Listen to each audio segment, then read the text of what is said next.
It's time. It's time for women to live better. It's time to feel healthier. It's time to live longer. It's time to enjoy your routines. It's time to understand your body and your mind. Thanks for joining us today and welcome to It's Time with myself, Dr. Jen Wagner, and my partner, Linsly Donnelly, powered by Prosper. This podcast is designed to provide general information. It does not in any way establish a patient-doctor relationship or provide other professional services, such as medical advice. Please contact your appropriate healthcare professional before making any changes to your lifestyle or routine. Hi, it's Dr. Jen. And Linsly. And we are so excited to continue our conversation with you. Okay, today's going to be kind of fun. So we are doing the top 10 myths. It's a myth buster. And sneak peek. Okay, here we go. All right, so I think first we need to introduce what are our foundational levers in this area that we like to pull. It's our sneak peek. Okay, yes. Bring it on. So I think we both agree, and these are going to be in order of how we prioritize them for our lives. So if you only had 1 second, you would do it in this order, right? Yes. Okay. I would move. Move. Number one, move. Movement is medicine. Sleep. Sleep. Yes. And we can't continue to sacrifice them. Yes. And number 3 is protein. Eat more protein. Eat more protein, which is hard. It is hard. So we're going to do deep dive episodes on each one of these 3 things. But if you're like, I don't have time to listen to anything else, if you take those 3 things away and you do that just for one little bit each day, you get a bonus kicker every day. Every day. Move, sleep, protein. Move, sleep, protein. Not the same as Elizabeth Gilbert. Eat, pray, love. Move, sleep, protein. So, myth busting. Number 1, the first myth to bust, the number 1, maybe biggest myth that we're hearing out there is do more zone 2 cardio. Okay. So first of all, I think we got to back up and define what zone 2 cardio is. So there's lots of different ways it's been described and defined. Pretty much the easiest, most practical way, I think, is that's doing cardio where you can have a conversation with the person that you're walking next to, jogging next to, hiking, biking, but it's a low enough intensity that you're not so out of breath that you can't talk. You may not have paragraphs conversation, but you can definitely have a comfortable back and forth. Yes. And so one of our dear friends, Liz, saw me the other day on the road and she's like, I don't know what you were doing out there, but it looked like you were swogging. You were swagger jogging, which is not a sprint. It's not a walk. It's some ridiculous thing that I apparently do. And that would be maybe in the zone 2 world. RPE, like rate of perceived exertion, 6, 7, 8. I don't know. What do you think? I'd say probably even a little lower than that. Okay. Yep. Zone 2. Yep. And first of all, I think we need to say we are proponents of any movement. Right. So any movement, not to discourage any type of movement. But this is for people that have female physiology. Yes. In the age group of 45 up. Yes.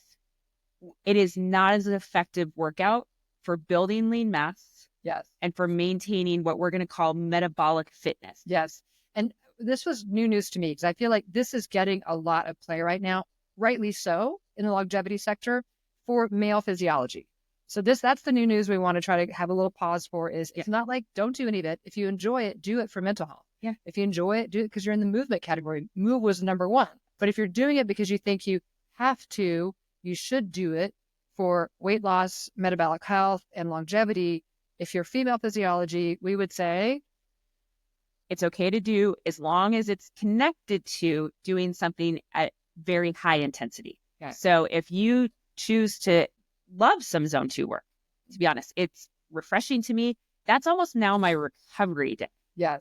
And then I have to make sure that that's balanced with either some heavy resistance training or some high intensity work, whether that's sprint interval training or taking a HIIT class or doing some other things that really, there's this popular term right now of polarizing your training, which means we want some really high and we want some really low. But being in that middle zone all the time is just for perimenopausal and menopausal women, just not as effective. It's not, right? Because it's like the gray zone. There's too much cortisol that's created. So it ends up working counterproductively for what you're trying to do. And again, with that kind of screen that we said in our very introductory episode, we want to make sure that we present you with things that are most time efficient. If you like zone 2, do it because it feels good and it's fun. But if you're doing it because you think you have to do a lot of minutes at zone 2 to lose weight, change body comp, be healthy for the long term, that's a myth. We want to bust it and say, invite you to do it if you love it. But if you're looking to do the exercise for body comp and longevity, less time, polarization. Yep. Right? Okay. Yep. And we've got great friends in this space doing a lot of research, and we'll point you to those references in our show notes to check out because there's a lot going on. Yeah. And we will do a deep dive into this on a future episode. But right there, we just want to give you the top line. Yes. Okay. So number 2 is a calorie is a calorie is a calorie. Okay, so this one is one of my pet peeves, especially because as we talked about, we're raising kids, right? We're talking about energy management and body comp. And when I was a teenager, I got a few years on you. It was all about do more energy exercise, export more energy and eat fewer calories if you were trying to change your body comp. And it didn't matter what kind of calorie, a calorie was a calorie is a calorie. And I mean, intuitively, it doesn't make any sense, right? Like 1,000 calories of soft drinks and chocolate can't be the same as 1,000 calories of steak and green vegetables. However, that was the mentality. And I think a lot of that is put forth by maybe the food industry who's out there trying to say it's not our food's problem, it's your exercise problem. And so that is our myth number 2 to bust is a calorie is a calorie in terms of thermodynamic energy. But what is happening is when you eat a calorie of protein, your body actually requires more energy to burn that calorie of protein than it does to burn a calorie of fat or a calorie of carbohydrates. So the calorie mix matters more than the calorie count matters. Okay. Is this something that Dr. Wagner, you say yes? Absolutely. And I think we're learning more too on the breakdown of those calories, how they're used. Yes. And so they're used in very different manners as well. So I think this is probably one of the things that I think it's really complicated to like wrap your mind around theoretically. Again, we will do a deep dive into this with some experts in this because I do think it's very challenging to understand. But at this level where we are today is protein is important because not all calories are made equal. Yes. And we're going to leave it there for right now. And again, show notes will add some of our favorite experts in this area and some of their resources.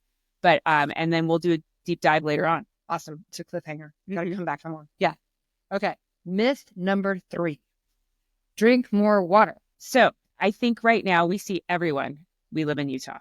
Everyone walking around with their big stamps. Yes. Or the gallon. I mean, and this has never been a problem for me. I grew up in the desert. I'm never thirsty. So drinking any water is challenging for me. So we want to just make sure people are drinking water in the most beneficial way. And so whether you're a super consumer of water or like myself, an under consumer of water, how can we hydrate efficiently? So what we've learned is just water isn't awesome because it's really hard for our body. Our bodies don't just transport water. So to get the water out of our GI tract into where it needs to be going, into our bloodstreams, we need some electrolyte with it. Mm-hmm. Yes. And so I think the idea is not to say, hey, hydration doesn't matter. Of course, hydration matters, but just walking around and chugging water without some assist to help make sure your cell membranes can take it in might be, wasting a lot of your time and energy. You can do more with less. Absolutely. All right. This one is one of my favorites. Heavy weights and creatine belong to bodybuilders. No, they don't. They don't, Dr. Jen. So Jen and I both love creatine and we love lifting heavy weights. And we're going to get into this again with a bunch of the experts, but 2 different reasons for each of these. One is lifting heavy weights, especially peri and postmenopause, is the most time-effective way to stimulate muscle growth and bone strength and repair. Mm-hmm. And so the idea of lifting heavy weights correctly and with form is your expertise. We're going to get deeply into that. But then also with creatine, the 2 things here is bodybuilders may have brought this into the forefront, but everyone could benefit from creatine for muscles and then secondly for brain health. Yeah. And I think that's the up and coming research around creatine is the cognitive benefits, not only going forward, but in the recovery. If you have a traumatic brain injury or a concussion, we're starting to use this in younger athletes. Like I have one of my daughters plays a contact competitive sport. Yes. So where head injury is really common. I know I had 3 or 4 concussions as a soccer player. And so use some of these tools early, because we know that people who are on creatine usually recover faster from traumatic brain injury, and it's starting to be used in protocols. And then long-term cognition and cognitive decline, I think, is one of the things that in the longevity lens, we worry about the most. I know personally it's near and dear to me after losing my mom to dementia that I will try almost anything to lessen my risk of cognitive decline. So I think creatine is a huge value. Totally agree with lifting heavy. And if you're not lifting weights right now, lifting heavy may mean starting with body weight exercise. So it doesn't. And I think the other myth to bust with this is lifting heavy weights does not mean you're going to turn around and look like a bodybuilder. Right. Because I would like to look strong, yeah, but I don't necessarily want to look like a bodybuilder. And so I think that's the other myth, that the combination of heavy weights and creatine does not mean you're going to look like the Incredible Hulk. Right. And so the other reason why I think we love lifting heavy is it's time efficient, right? It doesn't mean you're doing 16 reps or even 8 reps. You're doing 4 or 6. So I know we're going to break it down, but I want to put that little teaser in people's minds. If they're not lifting heavy, it's an opportunity to do more with less. Do more with less is what we're all about here. Absolutely. The other thing on creatine, in case people get excited and curious about it, because there's a lot of this research out on concussion repair, is also the idea that for the women physiology, for female physiology, you don't need to do a ton of creatine. You just do a little bit. I think it's 3 milligrams right now is what people 3 grams. 3 grams, not milligrams. This is why you're a doctor. 3 to 5. It's like my data source check. 3 to 5, but you can get by with less. Again, do more for less. So. We don't need to load. And again, we're going to do deep dive on all this. So we're not going to go away all the secrets in this one. But we'll talk more about that. Okay. But I think definitely pivotal. Okay. Number 5. Let's see here. This one, actually, I think this is my favorite. So if yours was prior was your favorite. Number 5, this is my favorite. You're just wired how you're wired. So as a pediatric anesthesiologist, we used to really be, and still are, super concerned with the brain and the cognition of, especially when we were taking care of premature babies. And I had the good fortune or misfortune, whatever way lens you want to look through it, of taking care of a lot of these premature babies who had pretty devastating brain injuries. And what's interesting is when you follow a lot of these young babies over time, their brains are what we call plastic enough that the parts that were injured, the other parts just grow and start to take over those functions. And so we used to really think that was only a process that happened in the developing brain. And that once we got, especially out of very early childhood and infancy, that stopped. And I think we have such exciting data coming that we can continue to learn and rewire our brains throughout our lifespan. Maybe not to the degree we can as an infant, but the rapid rate, but at the same time, it's possible. And there's, great work out of some different labs that are really showing with practice and intention and dedicated learning, you really can rewire some of these neural pathways. I love this. And there's a lot of examples. We're going to do a whole episode or maybe series on it because it's so compelling. And I think for me, you need to hear all of the examples because it feels a little bit like waving a magic wand. But there are so many examples of people who've rewired their brains later in life, whether it's people who lose their sight later in life and they grow a bigger part of their brain around the finger with which they use for Braille, or the London taxi cab driver is one of the ones that is fantastic. But the other thing I think is really exciting is people, if for whatever reason you've had a habit in your life that you don't love, like maybe you want to reduce something like alcohol, you can rewire your brain to help you in that and help you build back whatever might have been impacted before. So sometimes we hear that with women we're working with saying, well, what does it matter? I've already done X, Y, Z. Actually, it matters a ton. You can rewire it. So I think it's absolutely, it's super exciting. So I think this next one is that we must meditate. Right. And so I'm a big meditator. I should just come right out the gate and say I love meditating. But the idea of why meditating is great for you is not meditating. It's that you get still with your brain and you're able to channel your thoughts and put your lack of thought or your specific thoughts to work for you. So there are many pathways to the benefits of stillness and meditating. This is not a knock on meditating. It's more to say, if it hasn't been your path to Mhm. those benefits, there are many other paths to them. I appreciate you saying that because I am not a meditator.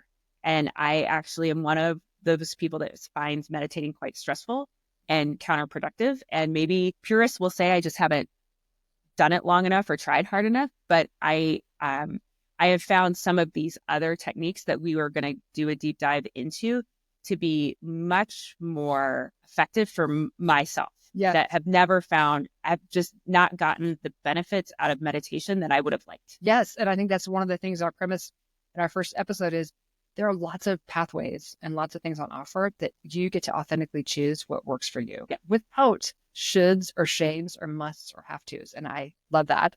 So now on to our next one. And this might be my second favorite after movement is we do not need to follow a specific protocol. Thank you. I don't know, because especially type A people, which maybe you and I have, maybe we're recovering type A. Maybe that's what we are. I don't know. But if you give me a protocol and a checklist, I'm so compelled to check every flippin' thing off that checklist and follow it exactly in order to get the exact results. It is such a relief and a release to know there's not one protocol. There's not maybe any protocol. There are things that are higher value levers that you pick to fit in your life in a way that works for you.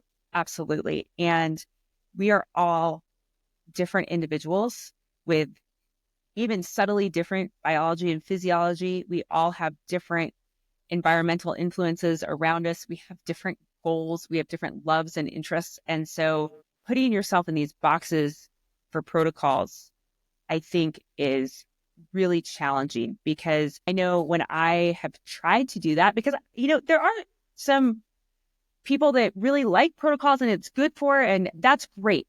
But if that's not you, that's okay. That's totally okay. Because I think, again, what you said, fitting into your lifestyle and knowing what works for you and what you enjoy. Because at the end of the day, if you hate everything you're doing to follow a protocol, that it's not going to be beneficial. What kind of life is it? Yeah. I'm not living that Right. better now. Live your life better now. And so I think, a lot of these things we're going to give you different combinations of activities and how they're synergistically interact and maybe exponentially accelerate outcomes, things like that. But that doesn't mean you have to follow these exact regimens all the time. Right. Because that's exhausting. It's totally exhausting. Yeah. Okay.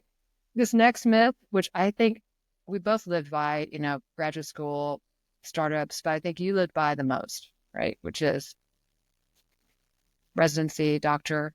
I can sleep when I'm dead. And we wore it like a badge of honor. Yeah. I mean, a huge badge of honor that every third night we weren't sleeping. We were up for 36 straight hours. It's now when my friends call me and they say, oh my gosh, my son, daughter, loved one, myself is in the hospital. I'm in the emergency room. They think I have appendicitis and I have to have surgery. What should I ask? Ask them what time last slept. Number one, it's my number one question is like, when did your surgeon last sleep? Because like so many fields, medicine is starting to, I'm going to give healthcare a pat on the back here that they're starting to do a better job about making sure rest and recovery is prioritized. But sleep is vital. And when I'm teaching, I talk a lot. It's like our biggest life support system. Right. It is our number one life support system. And it is not something that is extra. Right. It is mandatory. Right. About a 0.0001% chance that we're the people who could survive on 4 hours sleep, right? We're not all Leonardo da Vinci. And did he even survive on 4 hours sleep? No. We don't know. We don't know. And it eventually catches up to us. And again, we will probably do a whole series on sleep. But there are short-term consequences, which are around decision-making, reaction time, how we evaluate risk reward.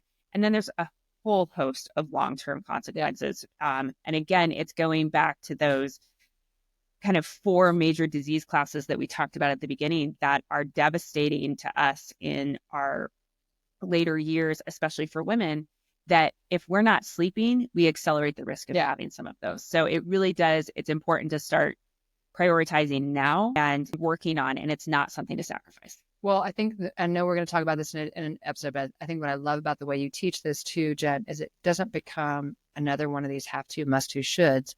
There are tips and there are tricks on how to make quality sleep more accessible. Yeah. Right. So it's not another, now you got to stress out because you're not sleeping, not that. It's like, it's A, important, and B, doable. Absolutely. Absolutely. Moving on. Okay.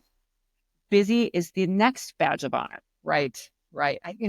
My hope is that by this point in our life, so many of us are through this, but it still creeps up, right? There's constant pings and notifications, and you're multitasking this and doing this with a child and that with a work colleague and checking your email late at night. And hopefully this mantra in our culture is changing, which is it's not 24/7. It's not 7 days a week.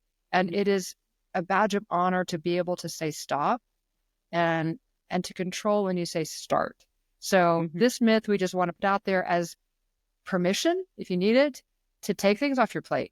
Permission to do, what one of our coaching practices we do that we love, the heroic coaching, talks about like a digital sunset. You go to bed at 10, that means you turn the devices off 2 hours earlier.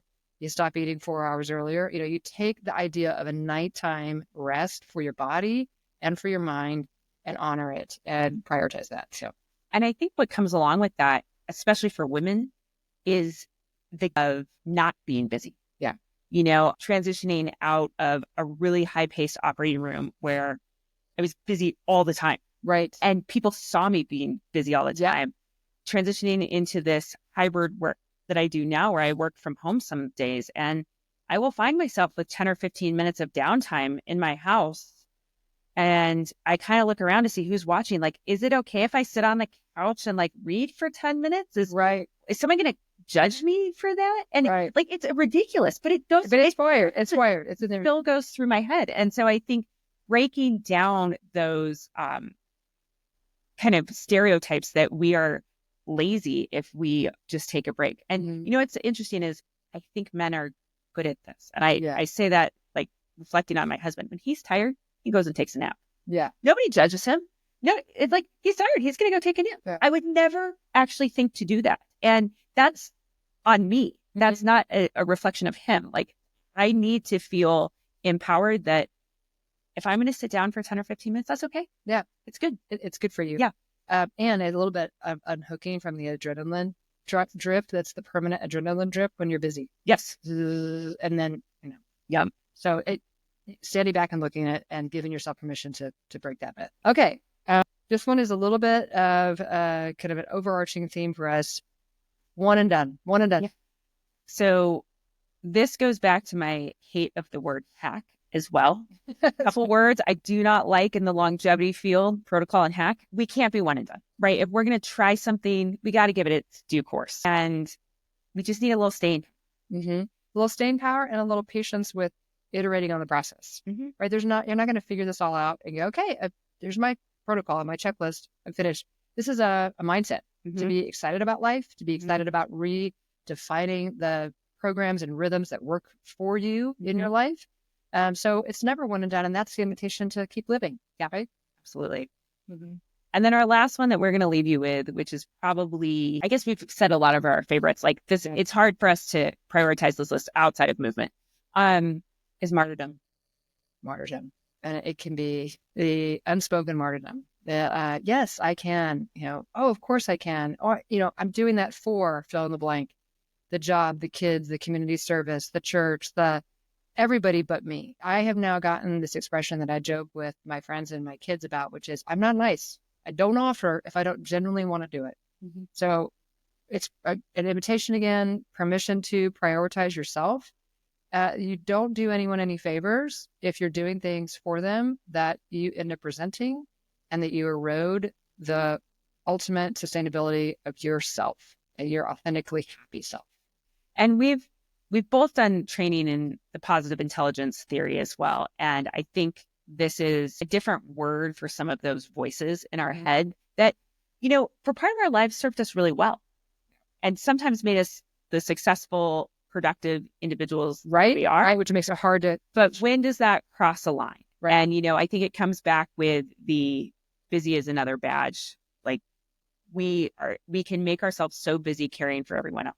I think the beautiful thing is, like with these hormonal fluctuations that we start to experience in perimenopause and then in menopause, is some of this naturally starts to feel a little bit easier to do because we lose that caregiving drive a little bit. Like that's a hormonally driven behavior. And as those hormones go away, we kind of lose that. We actually gain some confidence to say, I can prioritize myself now. I actually don't need to take care of you anymore. And we also get that bandwidth too, with just happen usually around the ages of our kids. They don't need us minute to minute to stay alive anymore as they used to. Right. I guess sometimes they do. But so we have these windows that we just need to really open, right, and take advantage of, that we can start to practice some of these things. Mm-hmm. Yep. And sometimes the hardest thing to do, the bravest thing to do, and the scariest thing to do is to figure out how to take care of yourself. It's much harder. Yeah, for sure. So those are our top 11. We gave a bonus to 11 because, you know, some of us are the genre of Spinal Tap. Yeah. It's like we go to 11. So we gave 11 of our top myths to bust, and our sneak peek about priorities are going to come. Yep. And we are really excited to do a deep dive into all of this because this is really just scratching the surface. But we want to give you the science behind why these are myths, the science behind what we are seeing that is actually working and is the true science for women in this age range. Yep. And the easy to do action items to put that science to work for you. Absolutely. So our main hope was that we left midlife women with this idea that is you can feel a lot better much more easily than you think. Yes. We're not asking you to dedicate more and more hours and take on more and more responsibility. Yep. Feel better more easily. Great. We'll see you next time.